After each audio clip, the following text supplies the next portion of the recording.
Garnet, the largest system in the DoD High-Performance Computing Modernization Program, has been recently made available at the ERDIC DSRC in Vicksburg, Mississippi. This system is a combination of three smaller Cray XE6 systems and now consists of 150,592 compute cores. But how does one take advantage of such a system? Besides just computational scaling, one must consider I/O performance and analysis of the resulting output data. The 100K+ Core Challenge addressed this issue by testing an existing user code using various efficient I/O and visualization coprocessing libraries. The code used for the study was developed by a small team of quantum physicists and computer scientists and is used to simulate Bose-Einstein condensates, or BECs for short. BECs are a unique state of matter existing at extremely cold temperatures and have properties linked to superfluids and superconductivity. They are of interest to the DoD for next-generation ultra-sensitive sensor technology and in the design of quantum computers. The code is simply named BEC after what it simulates, and is already known to scale well, for example on over 270,000 cores on Department of Energy systems. The primary project effort was to try various methods independently and benchmark each one. The first method, Smart POSIX, was originally written by our staff for fast I/O on thousands of cores.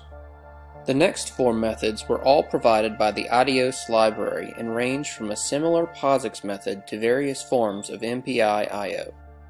The final methods use coprocessing, which is the analysis or visualization of data in core as the model executes. This project used ParaView Catalyst and a library that we call QISO written by our staff. All of the I/O methods were benchmarked using 6 different job sizes. The coprocessing methods were benchmarked using the first 5 of the 6.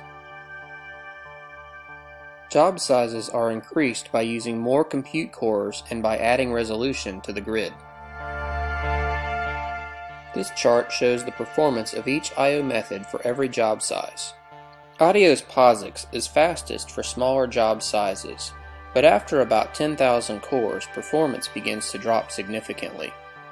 Adios MPI aggregate is reasonably fast at all job sizes, but becomes the fastest by far for large job sizes. This is because the aggregate method optimizes for the parallel disk configuration for a given system. This chart shows the performance of coprocessing.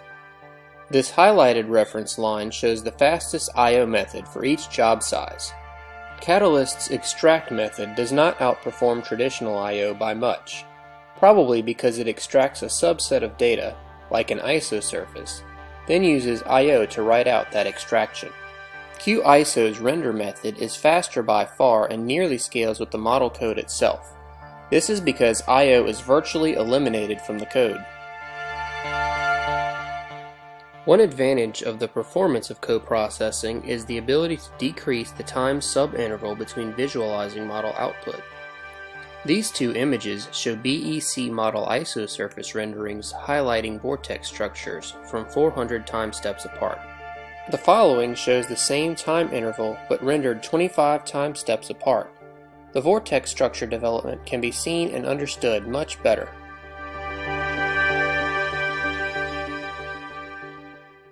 This video shows isosurfaces of 3 spin-state wave function variables output from the BEC model. Each variable is a cubic volume with values indicating the probability of existence of that spin state. The 3 spin states are -1, 0, and +1 respectively from left to right. The isosurfaces here are of low value, so indicate regions of low probabilities of existence within the volume. These are called quantum vortices, regions of topological defect where those spin states don't exist and around which the BEC superfluid flows. The colors indicate the probability phase from -π to π and show the quantum direction of the flow.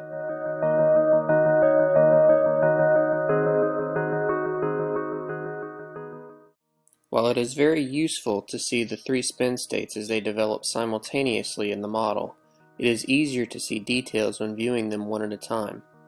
This video shows the development of each. Here, the scientists were able to notice that the simulation does not introduce noise that would destroy the initial symmetries of the line vortices as they break up into quantum vortex loops.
In this separate simulation, individual spinor phases are included and the simulation is initialized with just a single quantum line vortex in an external potential well.